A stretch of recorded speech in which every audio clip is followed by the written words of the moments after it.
Obligasi, obrolan lintas generasi. Kita lagi di obligasi nih, obrolan lintas generasi. Wow, tepuk tangannya mana dong? Wah, 5.000 penonton.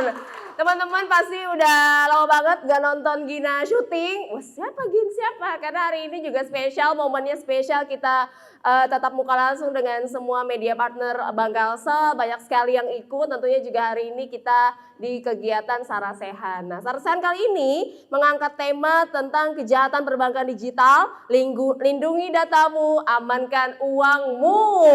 Nah, jadi untuk informasi terkait tema kita hari ini sangat penting untuk diketahui. Maka dari itu buat teman-teman Bang Kalsel di rumah, jangan sampai dipindah channelnya, tonton kita dari awal sampai dengan akhir karena banyak informasi penting. Dan narasumber yang kita hadirkan ini tidak main-main. Kita langsung hadirkan Kepala OJK Regional 9 Kalimantan, ada Bapak Darmansyah nanti. Kemudian juga ada tambahan nih dari Divisi Teknologi dan Informasi Bang Kalsel, Bapak Rudi Farurazi. Dan tentunya juga sekali lagi, Gina ingetin teman-teman di rumah untuk selalu follow dan juga subscribe YouTube kita. Di follow Instagram kita di @bangkalsel yang sudah centang biru. Dan juga YouTube kita di Bang Kalsel. Jangan lupa semuanya di sana lengkap, informasi terupdate banyak.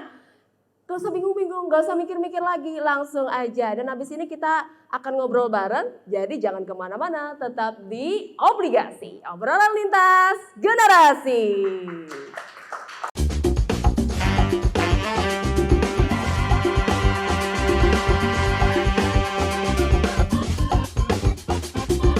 Obligasi, obrolan lintas generasi.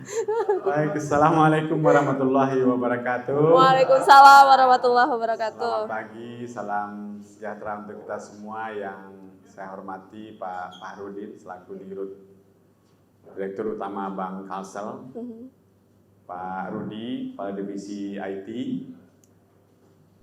dan semua Bapak Ibu dari media, baik itu reporter, redaktur, pemret, pemilik mungkin yang hadir di sini. Tadi yang sangat senior Pak Haji ya.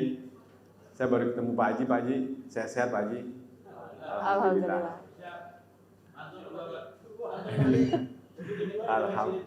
Alhamdulillah. Baik Pak dan Gina sebagai Pelengkap aja Pak.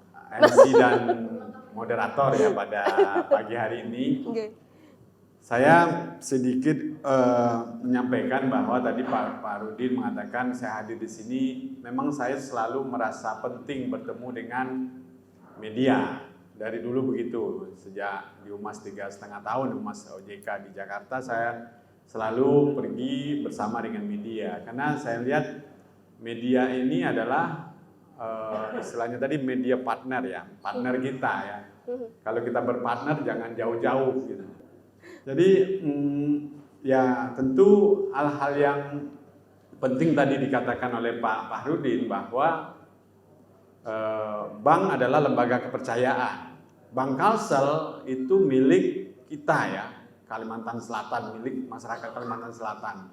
Siapa lagi kalau bukan kita yang menjaganya, ya kan? Pasti diharapkan kita yang menjaganya. Kita itu ya termasuk media. Karena membesarkan sesuatu itu, even menjadi seorang nomor satu di Indonesia itu adalah media. Jadi kalau dimatikan sama media juga bisa mati gitu loh. Digedein bisa. Jadi menurut kami ya, kami memandang dari OJK media itu sangat strategis perannya, dan itu disebut dia menjadi pilar kelima demokrasi gitu.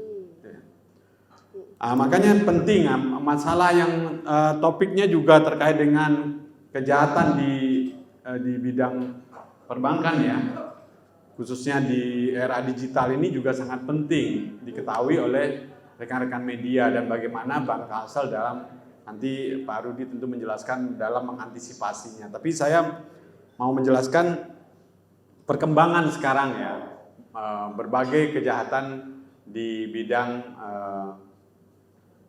digital, khususnya di perbankan. Coba kita lihat sekarang mengenai wajah kegiatan ekonomi dunia ya. Kalau dilihat di sini hampir sebuah keniscayaan kita itu jauh dari digital karena semuanya itu udah digital. Dan itu dipercepat oleh pandemi 2 tahun, 3 tahun ini kan. Pandemi itu mempercepat digital. Dulu kita nggak pernah tahu mengenai meeting Zoom ya, work from home kan, mana ada itu. Kalau ketemu. Tapi memang nggak bisa juga semuanya tuh begitu. Ketemu ini juga penting taunya. Pesen makanan semuanya bisa melalui digital, pesen pesawat, pesen apapun sekarang semuanya sudah ada di gadget kita gitu. Begitu kita lihat bagaimana sekarang itu kegiatan digital itu nggak bisa dilepaskan dari kehidupan masyarakat. Sekarang mungkin beberapa properti yang terkait dengan perdagangan itu sudah turun harganya, malah bertukar dengan dunia digital. Semua ibu-ibu bisa berbisnis sekarang dengan digital gitu. Itu UMKM kita kemarin kami diskusi dengan teman-teman di Kalsel ya, UMKM itu semuanya sudah masuk ke dunia digital. Karena kalau enggak ketinggalan pastikan. Itulah wajah ekonomi, kegiatan ekonomi kita di dunia sekarang. Apapun transaksi di perbankan, kalau nggak digital ya udah ditinggal Pak. Makanya saya sangat senang juga kemarin Bank Kalsel mendapatkan sebagai the best ya, mobile banking ya, digital ya, mobile banking. Mungkin tepuk tangan ya. Seluruh BPD Indonesia nomor 1. Artinya kan mengalahkan BPD-BPD di Jawa kan. Artinya Bank Kalsel sudah mengantisipasi bahwa memang digital itu sangat penting dan masyarakat kalau tanpa digital nggak mau dia. Dia cari yang gampang gitu. Begitulah kondisinya kan. Begitu kondisi yang kita hadapi, apapun sekarang sudah digital. Kalau kita lihat kenapa ya itu terjadi, karena memang di penetrasi internet ya, itu kalau dilihat sekarang ini pengguna internet di Indonesia itu sudah mencapai 215 juta. Kalau kita lihat di Kalsel nih di datanya itu 77,82%, walaupun sedikit di bawah nasional, rata-rata nasional, menyumbang 2% lebih secara nasional. Artinya provinsi Kalsel juga pengguna internetnya luar biasa, hampir seluruh ininya. Kalau kita lihat dari alasan menggunakan internet, ada 2 hal yang terkait transaksi keuangan ya, itu melakukan transaksi online 2,92 dan untuk mendapatkan akses layanan keuangan 2,86. Artinya memang keuangan sekarang udah bicaranya secara internet. Jadi sudah benar ya Bank Kalsel melakukan proses pendekatan dari sisi digital bankingnya. Dan itu harus dijaga bagaimana nanti pengamanannya. Siap? Selamat datang Pak Dir Ops. Wah, kita mesti diajak ke Bali ya. Berikutnya di Bali. Tadi yang doa udah nyampein Bali nggak tadi ya?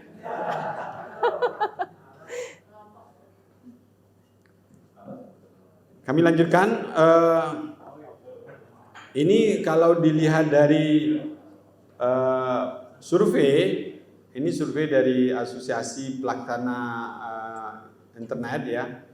Kerawanan terhadap kejahatan digital itu memang cukup tinggi ya. Kenapa? Ini dilihat nih. Tingkat keinginan orang menjaga itu 34,47% nggak tahu dia.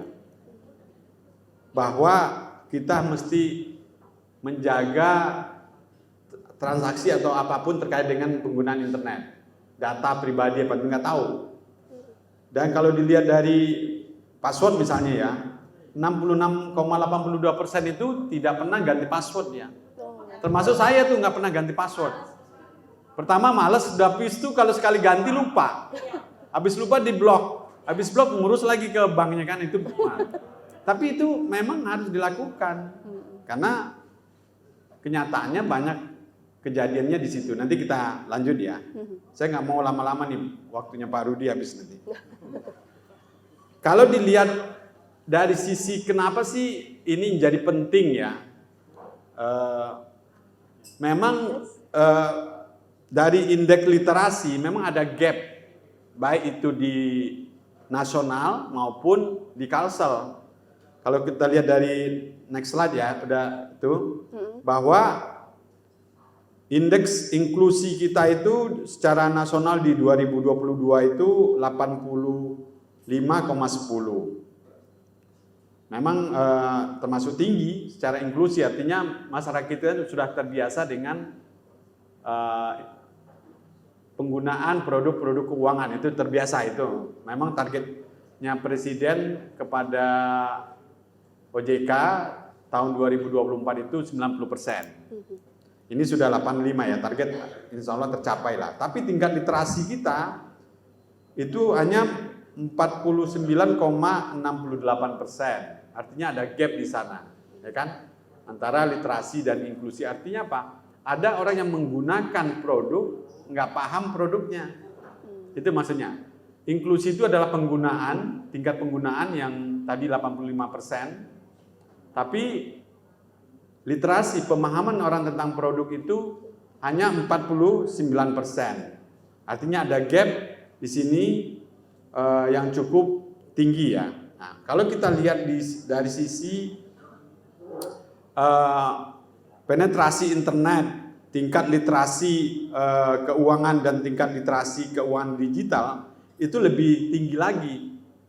Ini kalau di nasional tadi 49, penetrasinya 78. Kalau dilihat dari Kalsel 35,5% literasinya, penetrasi internet kita 76. Jadi hampir 2 kali lipat lebih ya. Artinya banyak orang yang menggunakan keuangan digital, dia tidak paham tentang apa yang dia gunakan. Baik paham itu dalam sisi berbagai hal ya. Apakah dari pengamanannya, apakah produknya, atau berbagai hal terkait dengan produk-produk keuangan digital. Ini karena memang kita lihat perlunya, maka orang lebih cenderung memperkenalkan produk dibandingkan dia paham dulu produknya. Kan kita jualan dulu kan Pak, setelah itu nanti paham sendiri kan gitu biasanya. Tapi disitulah masuknya penetrasi kejahatan. Itu yang kami maksud, makanya OJK selalu melakukan edukasi ya, proses edukasi terkait dengan keuangan ini.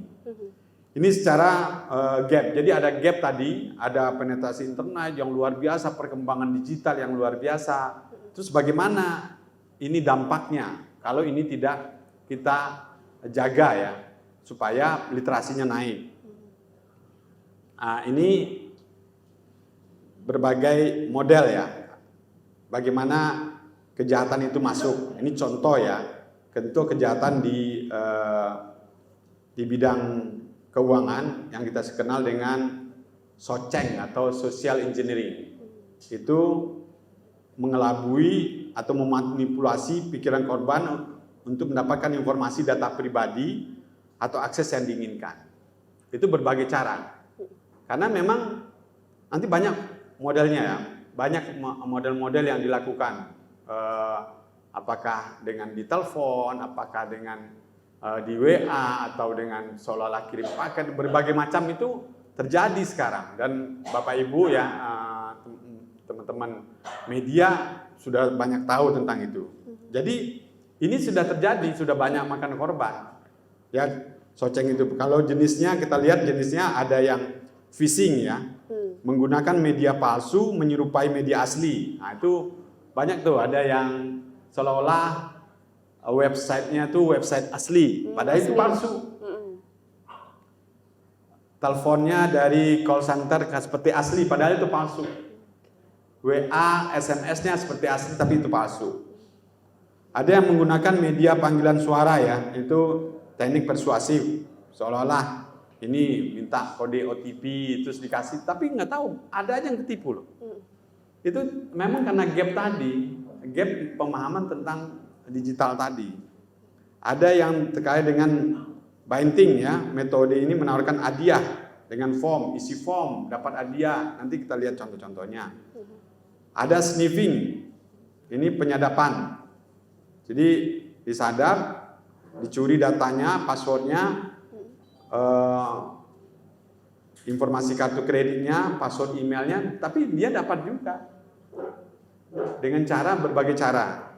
Ini berbagai contohnya ini social engineering, ini contoh website palsu, ya, website palsu BCA, klik BCA tapi palsu itu. Kita masuk, dia dapat data kita semua.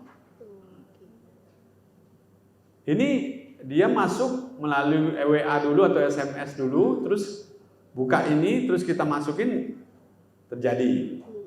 Atau hadiah nih, hadiah dapat ini contoh undian Shopee Big Sale. Kayak Elsa nih, kayak Elsa ketujuh bandar. Ya, dapat jebakan, terus masukin nomor ini supaya rekening Anda akan ditransferkan. Nah, ini modal-modal begini. Menggiurkan ya Pak? Iya. Ada lagi APK, aplikasi ya. Itu bisa merusak data. Langsung dia bisa menghack HP kita dan dia kuasai HP itu. Dan dia bisa masuk ke mobile banking. Itu canggihnya. Maka hati-hati mengenakan membuka sesuatu yang bukan dari yang kita kenal. Saya pernah juga begitu. Untung pakai iPhone. Kalau Android lebih gampang masuknya. Masuknya di grup. Jadi HP teman itu yang dihack, tapi dimasukinnya ke grup. Bukan japri. Yang lain ada yang kebuka. Terus saya buka nggak bisa. Setelah itu beberapa menit kemudian ada yang ngasih tahu jangan dibuka.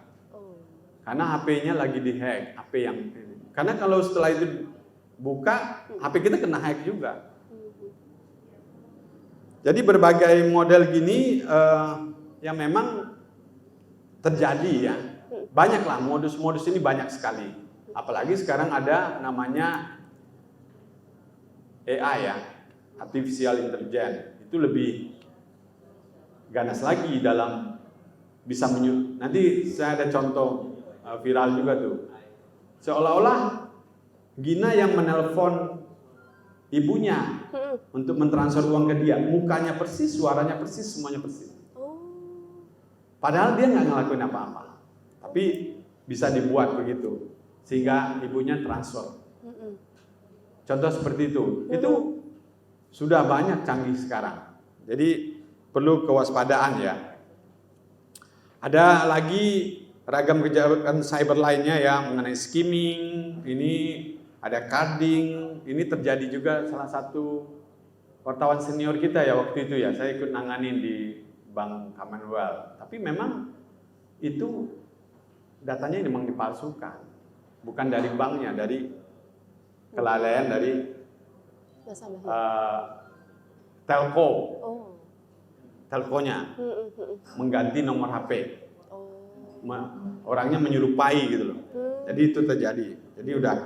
Jadi banyak hal ya yang skimming ini, pencurian data kartu ATM, debit, kredit dengan cara menyalin ya. Ini terjadi, sudah banyak terjadi. Jadi kami melihat bahwa tidak mudah dalam kondisi digital yang luar biasa sekarang berjalan secara cepat dan kejahatan juga berlangsung secara cepat, maka yang perlu kita lakukan adalah edukasi kepada masyarakat. Nah, tentu di sini penting, maka saya datang bertemu dengan teman-teman media, karena media adalah bagian dari mengkomunikasikan kepada masyarakat tentang bagaimana kita menjaga data pribadi supaya kejahatan perbankan itu tidak terjadi. Kejahatan perbankan terjadi kalau kelalaian dari kita itu nggak akan diganti. Tapi kalau kelalaian dari Pak Farudin bisa diganti. Iya.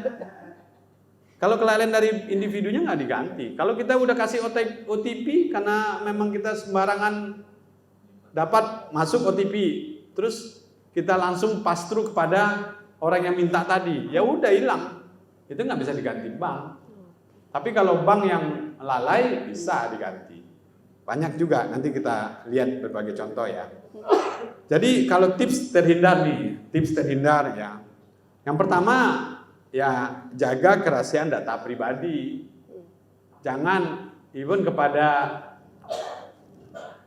mungkin kepada pacar ya, janganlah pacar. Kalau istri boleh ya Pak. Kalau istri kan satu kantong kita ya. Kecuali pisah harta udah niat. Keluarnya susah. Oh gitu ya. Nah, jangan usah masukin dulu. Nah, sedikit-sedikit Sisain dulu. Nah, sisain dulu. Simpannya kadang-kadang di kaos kaki.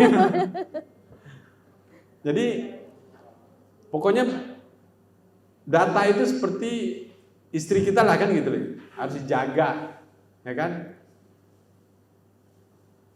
Jangan sembarangan ke siapapun, jangan pernah dikasih. Apalagi nih yang suka medsos, memposting datanya lebih ngeri lagi kan.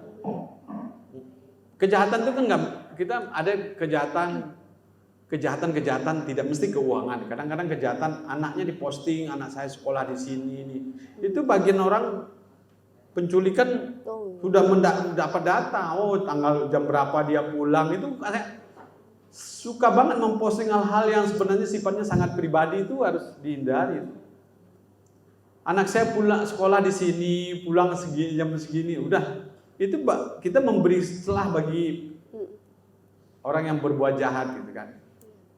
Nah, begitu juga kadang menyampaikan data pribadi di media sosial itu berbahaya sekali.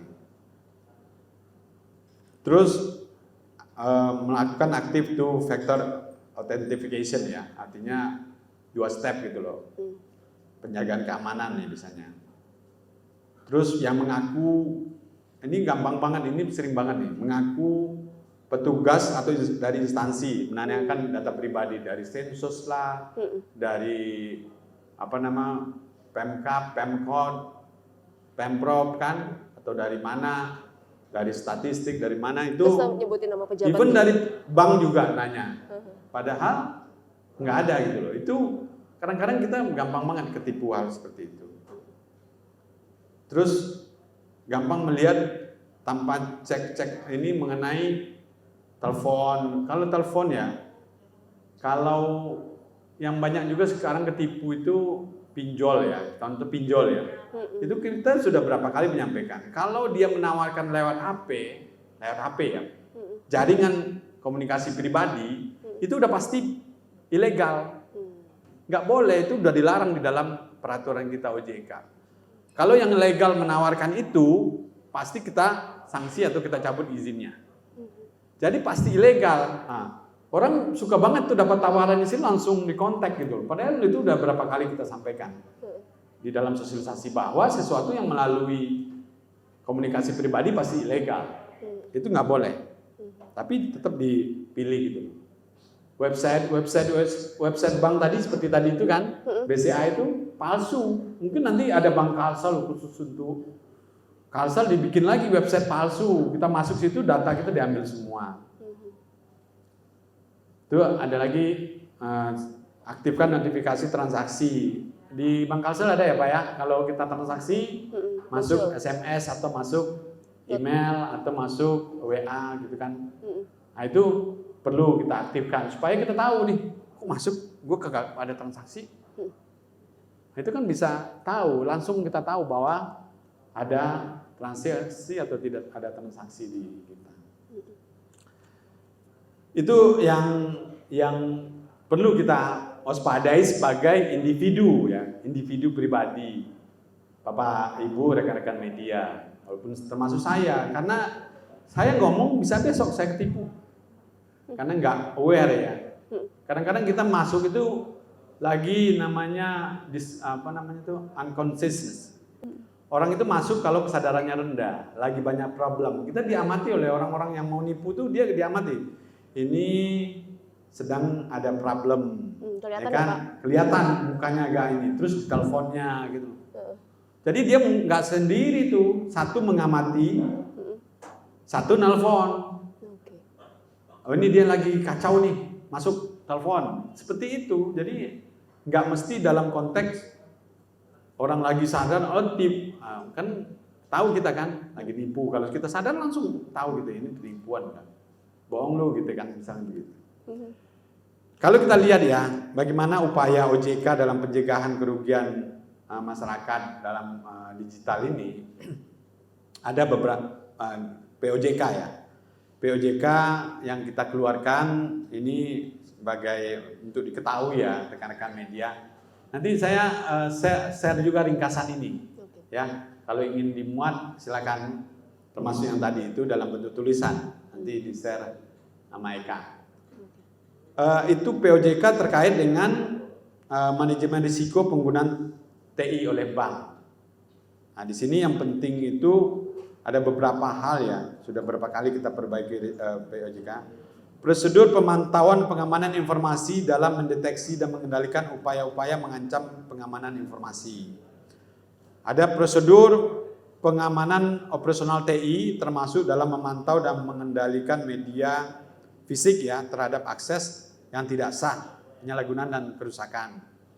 Ada prosedur penanganan insiden dan pengamanan informasi melalui pembentukan tim khusus. Nah, ini yang kita juga minta kepada Bank Kalsel ya. Menangani insiden informasi, melakukan identifikasi, isolasi, implementasi, dan panduannya mengantisipasi insiden serupa ke depan. Jadi kita sudah melakukan mitigasi risiko kalau hal-hal itu terjadi dalam bank ya. Penetrasi, contoh kemarin Bank BSI ya, sempat heboh, ada yang penetrasi dari hacker masuk. Itu harus bentuk tim. Apa-apa itu sudah ditemukan. Alhamdulillah mereka tidak masuk ke core banking kan. Itu yang pentingnya teknologi IT-nya bank itu kuat. Kalau sempat dia masuk ke core banking dia bisa acak-acak semua kan. Nah, kalau dia masuk ke data-data personal komputernya pegawai, mungkin di situ ada disimpan data-data juga tapi tidak core banking. Jadi itu sifatnya itu hanya mengganggu saja. Nah, jadi kalau selama ini sih tidak ada yang masuk ke core banking karena IT itu harus diuji dulu baru diimplementasikan. Ada proses pengujiannya di situ. Untuk menjaga bahwa IT itu standar penggunanya sesuai dengan standar yang ditetapkan gitu. Yang kedua, kita melakukan regulasi terkait dengan perlindungan konsumen ya. Bahwa kerugian-kerugian konsumen yang diakibatkan oleh kelalaian dari penyelenggara ya POJK ya. Dalam hal ini bank misalnya, itu menjadi tanggung jawab bank. Itu di sini kita sampaikan. Jadi kalau dalam POJK menggunakan teknologi informasi untuk mengelola data informasi pribadi konsumen. Wajib menggunakan teknologi informasi yang menjamin keamanan data informasi pribadi konsumen dan pengecekan kelayakan dan keamanan. Jadi bank tidak boleh memberikan data apapun ya kepada siapapun, data pribadi konsumen kepada siapapun, itu dilarang. Jadi kalau ada ini bisa diadukan pada OJK. Kalau ada data-data Bapak Ibu yang memang keluarnya dari bank. Tapi mungkin aja keluarnya dari tempat lain, tidak dari bank. Kalau ini wajib menjaga keamanan dana atau aset konsumen yang berada dalam tanggung jawab POJK. Artinya kalau hilang, itu tanggung jawabnya bank. Tapi kalau hilangnya karena Bapak Ibu, tadi misalnya transfer terus kasih OTP ke orang terus diambil uangnya, ya enggak. Semuanya kan udah ada sistem di bank, itu tercatat semua. Kecuali banknya yang ini, yang ceroboh ya. Semuanya pasti bisa ditrasir, mana yang menjadi kelalaian konsumen, mana yang menjadi kelalaian bank atau POJK. Itu bisa ketahuan. Jadi kalau ini ya, POJK maksudnya di sini kalau contohnya perbankan ya bank bertanggung jawab atas kerugian konsumen yang timbul akibat kesalahan, kelalaian dan perbuatan yang bertentangan dengan ketentuan perundang-undangan. Jadi kalau salah bank ya tanggung jawab bank. Jadi itu hal yang memang perlu kita waspadai ya terkait dengan berbagai kejahatan-kejahatan yang makin lari makin kompleks. nggak mesti begitu aja modelnya, besok apalagi, selalu kita harus update gitu. Yang penting kita kuncinya satu, jaga data pribadi. Kan sebenarnya data kita tahu kan, jangan sampai diberikan pada siapapun. Ini berbagai contoh bentuk ya.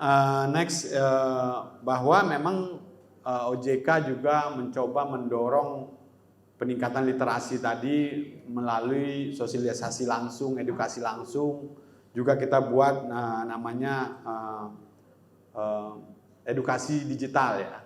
Jadi masyarakat bisa langsung akses ke lmsku.ojk.go.id, bisa lihat di sana berbagai next ada modul-modul ya, termasuk di sini adalah modul digital financial literacy. Di bawah situ bisa masuk, bisa kita belajar di sana. Jadi Bapak Ibu yang ingin tahu silakan masuk ke lmsku.ojk.go.id. Di situ berbagai modul tentang edukasi keuangan, termasuk di situ edukasi digital. Mungkin begitu Bapak Ibu. Nanti kalau ada apa-apa kita punya layanan OJK ya. Hubungi kontak layanan OJK 157 atau WA ke 081 157 157 157 atau ke kantor OJK di Kalsel di KM 8.9 ya. Atau WA saya juga boleh. Ya kan? Silakan. Terima kasih Bapak Ibu, rekan-rekan semua, rekan-rekan media. Nanti kita bisa dalamin dalam diskusi. Saya kembalikan kepada Gina. Izin setelah ini kita dengarkan dulu pemaparan dari Pak Rudi Manunazi. Ini perwakilan dari Divisi Teknologi dan Informasi Bank Kalsel, salah satu kepala divisinya. Mungkin kita juga pengen tahu nih Pak Rudi, filter apa nih atau pengamanan apa aja nih yang disiapkan oleh Bank Kalsel, di mana di era seperti ini kejahatan digital banking luar biasa gitu. Silakan Pak Rudi. Boleh tepuk tangan untuk Pak Rudi. Assalamualaikum warahmatullahi wabarakatuh. Kami dari divisi TSI, Pak. Benar sekali Pak, di perbankan khususnya BPD ya Pak ya, saat ini memang kami dengan beberapa maraknya kejahatan perbankan digital ini, kami juga ikut prihatin dan waspada jadinya Pak. Langkah-langkah yang sudah kita lakukan ini diantaranya mungkin yang pertama kita sudah sering mengadakan forum ya Pak ya, beberapa kali dengan asosiasi bank daerah antar BPD, seluruh kepala divisi IT itu ada grupnya Pak, grup WA-nya. Jadi kejadian di satu daerah insya Allah bisa cepat kita ketahui di daerah lainnya Pak. Itu yang pertama. Yang kedua, sesuai dengan POJK, kita kalau mengeluarkan produk atau fitur baru selalu sebelum diberi izin oleh OJK Pak, kita harus lakukan yang namanya pen test atau penetration test. Penetration test ini adalah semacam diuji coba oleh hacker. Jadi ada hacker yang istilahnya kita upah vendor, hacker yang baik ya Pak ya, bukan kalau kita nyebutnya ethical hacker Pak, hacker yang beretika. Jadi mereka yang mencoba dulu sebelum kita publish ke nasabah atau ke masyarakat. Itu yang kedua. Yang ketiga, pengamanan data kita di data center maupun di lokasi disaster recovery center kita. Nah itu kebetulan Bank Kalsel memiliki data center sudah di tier 4, nah setara dengan bank-bank umum. Kemudian yang keempat, selalu setiap minimal 1 tahun sekali kita melakukan uji coba disaster recovery center. Jadi apabila data center kita rusak atau tertimpa bencana atau di-hack orang sehingga tidak bisa diakses, kita pindahkan operasional kita ke cadangan namanya Pak, Disaster Recovery Center. Kemudian yang kelima, kita juga akan membentuk tim tanggap insiden cyber, mana ini diprakarsai oleh Badan Cyber dan Sandi Negara. Kemarin kita sudah di asesmen oleh BSSN dan segera kita membentuk yang namanya tim tanggap insiden cyber ini. Kemudian kita juga mengimplementasikan yang namanya fraud detection system. Nah, fraud detection system ini secara otomatis akan mendeteksi anomali-anomali atau kejadian-kejadian atau transaksi yang mencurigakan. Jadi misalnya salah satu contohnya misalnya ada pembelian pulsa atau top up pulsa yang waktunya cuma beberapa detik. Nah, itu kita tangkap sebagai mencurigakan. Karena biasanya itu dilakukan oleh software atau hacker yang sudah melakukannya secara otomatis atau robotik. Nah, itu Pak. Jadi langkah-langkah yang itu begini. Jadi yang langkah yang kita lakukan dalam rangka mengantisipasi kejahatan digital. Mungkin next perkembangan kejahatan dari dulu sampai sekarang memang karena perilaku nasabah atau perilaku masyarakat itu berubah. Yang dulunya tidak online, sekarang lebih banyak online. Nah, kejahatan ini juga berubah gitu, mengikuti perkembangan tersebut. Dulu kita cuma mengenal yang namanya virus komputer lewat disket, lewat flash disk. Sekarang itu berkembang.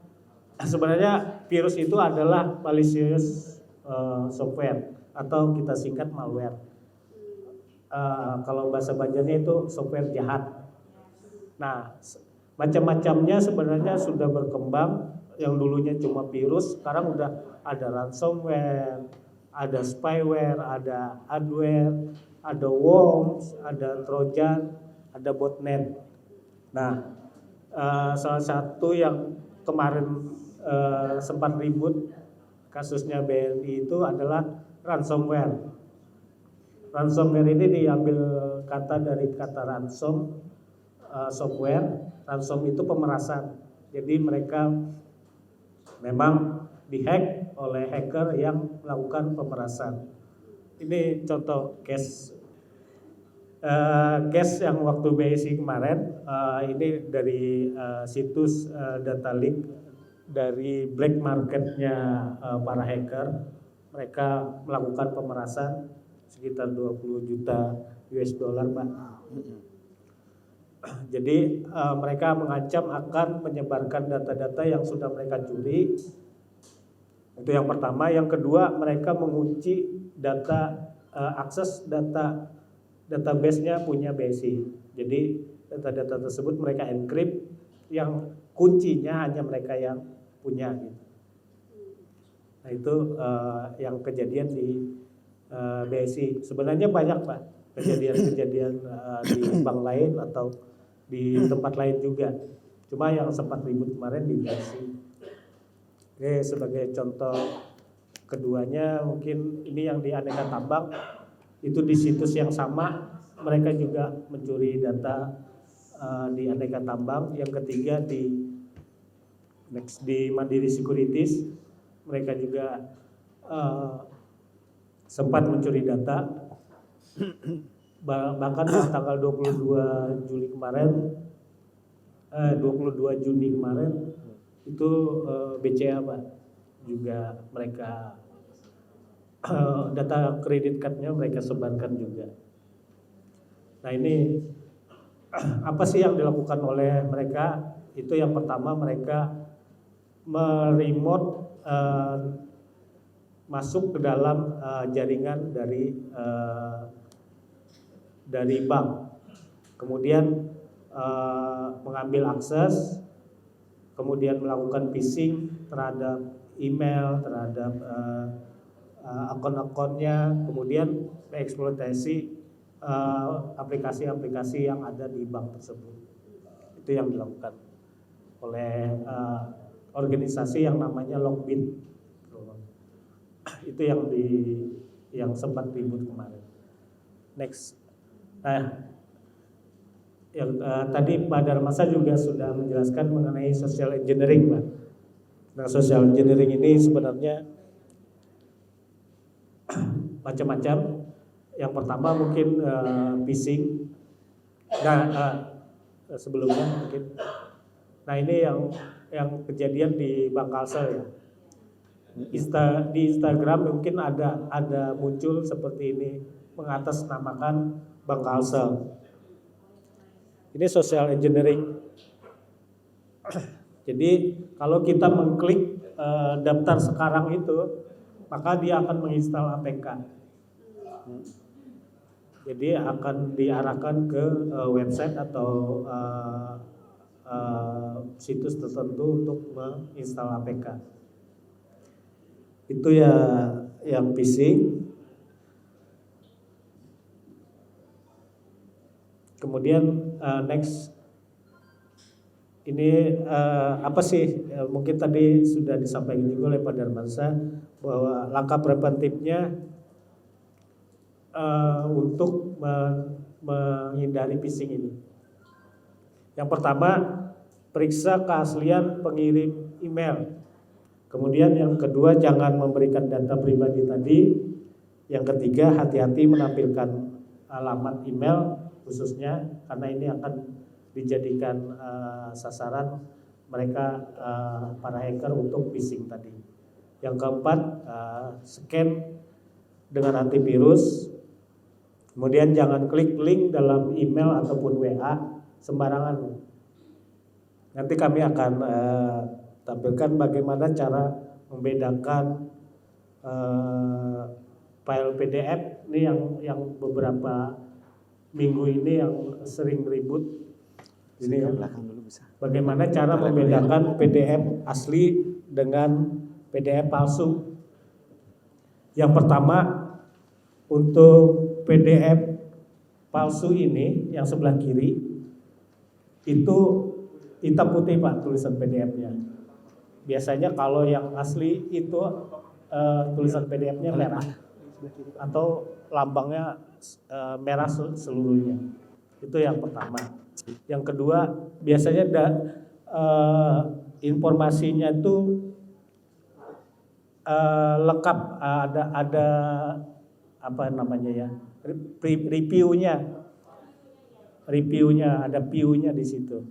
Jadi bukan hanya tulisan nama filenya, tapi di atasnya itu ada reviewnya. Ya, bahwa itu memang isinya ada data seperti itu. Itu untuk membedakannya. Yang ketiga, biasanya lengkap ininya. Ya, berapa jumlah halamannya, berapa megabyte-nya. Biasanya virus itu kapasitasnya besar biasanya. Kalau APK ya, file APK yang jahat itu biasanya besar. Kalau file data itu biasanya kecil-kecil aja.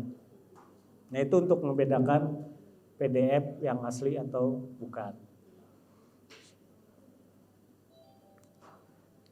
Next, tadi juga dijelaskan oleh Pak Darmansa mengenai baiting. Baiting ini jadi dia seolah-olah memancing dengan iming-iming hadiah atau hadiah dengan biasa sifat manusia memang suka diberi hadiah ya, atau suka diskon lah, terutama ibu-ibu mungkin ya. Jadi itu teknik yang namanya baiting, termasuk social engineering juga. Kemudian nextnya ini contoh baiting.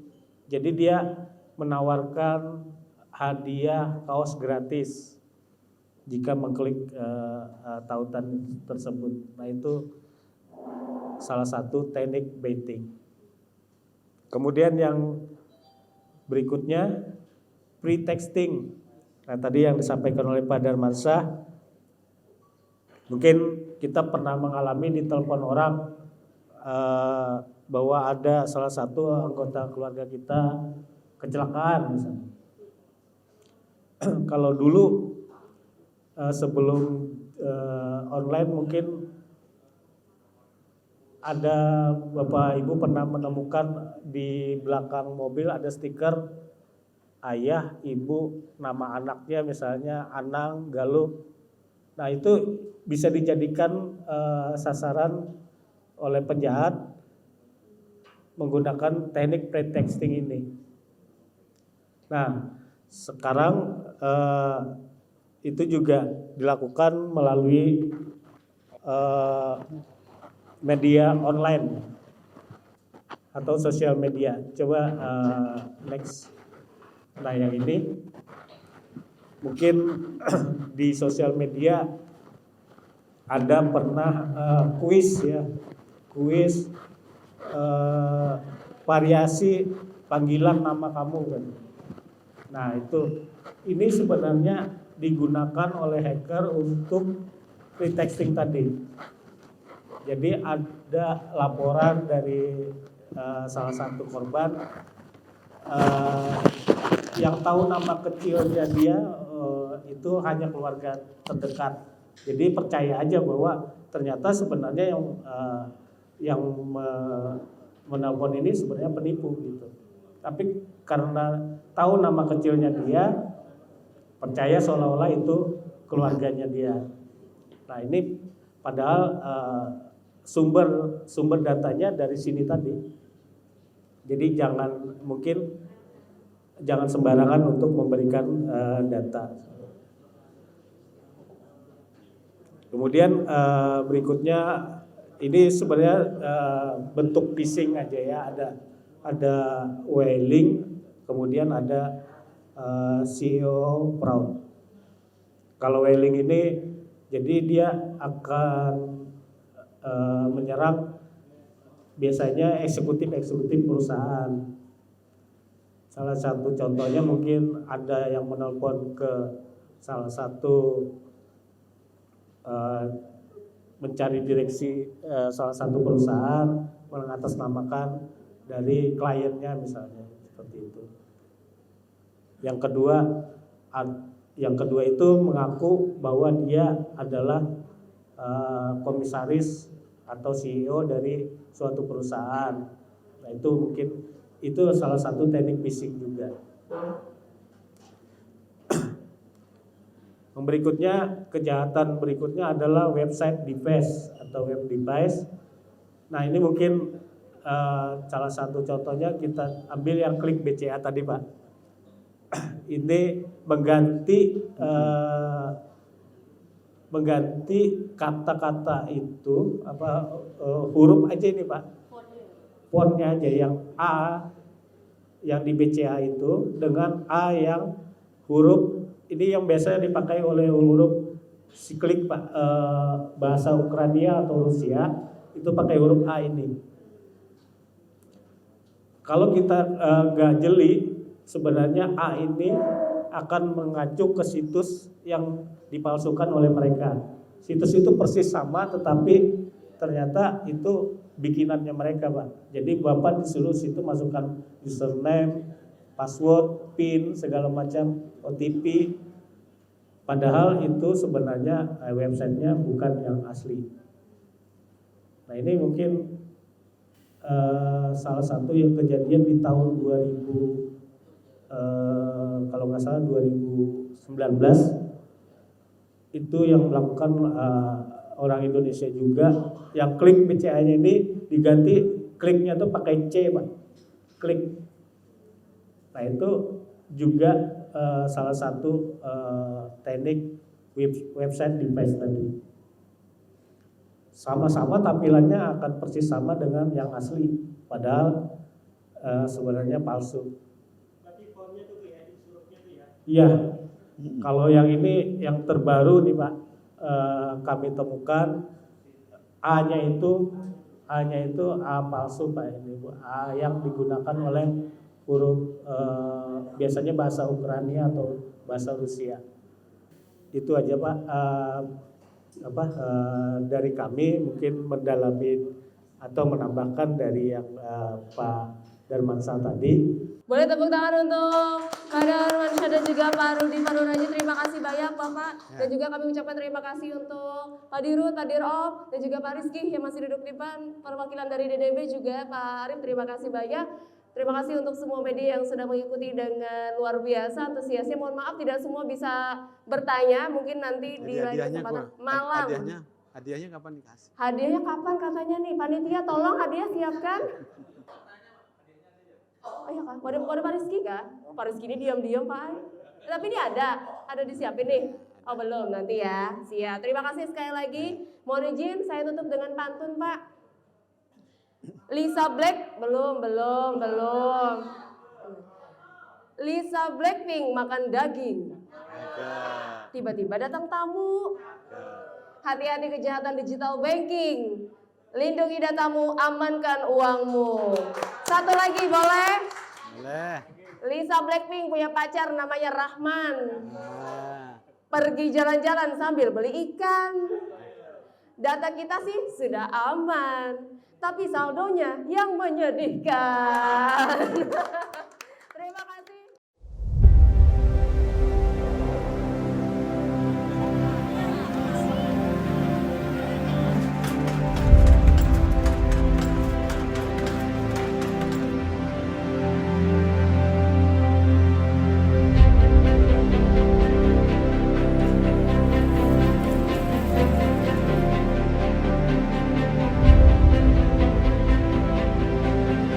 Selamat datang di era baru transformasi digital Bank Kalsel. Anda akan disuguhkan pengalaman baru dalam bertransaksi, di mana prosesnya akan menjadi lebih cepat, mudah, aman, dan nyaman. Meninggalkan traditional legacy system, kami kini hadir dengan sistem core yang baru, yang mampu menjawab segala bentuk kebutuhan nasabah individu maupun korporasi, baik melalui lini konvensional maupun syariah. Tak terbatas ruang dan waktu, nikmati kemudahan bertransaksi kapan saja dan di mana saja. Semua melalui mobile banking dan internet banking Bank Kalsel. Proses yang cepat, mudah, aman, dan nyaman adalah kunci utama dalam transaksi bisnis. Internet banking dan virtual account Bank Kalsel menjadi solusi tepat. Transaksi pembayaran semakin cepat dan mudah, juga menjadikan pengelolaan dana perusahaan semakin optimal. Kami akan selalu menjaga kepercayaan Anda, yang mana hal itu berawal dari ketaatan kami dalam menerapkan regulasi pemerintah. Bank Kalsel menerapkan sistem dan regulasi yang mampu menjaga keamanan data dan privasi nasabah, mencegah terjadinya penyalahgunaan transaksi, serta menggunakan sistem pelaporan ke BI dan OJK. Inilah era transformasi digital Bank Kalsel, memberikan pelayanan dengan cara tak terbayangkan sebelumnya. Membantu Anda mengelola usaha, menciptakan inklusi keuangan, memperbesar ekosistem digital, serta perekonomian Kalimantan Selatan. Kami akan selalu hadir, mendampingi Anda, meniti masa depan. Bank Kalsel, setia melayani, melaju bersama.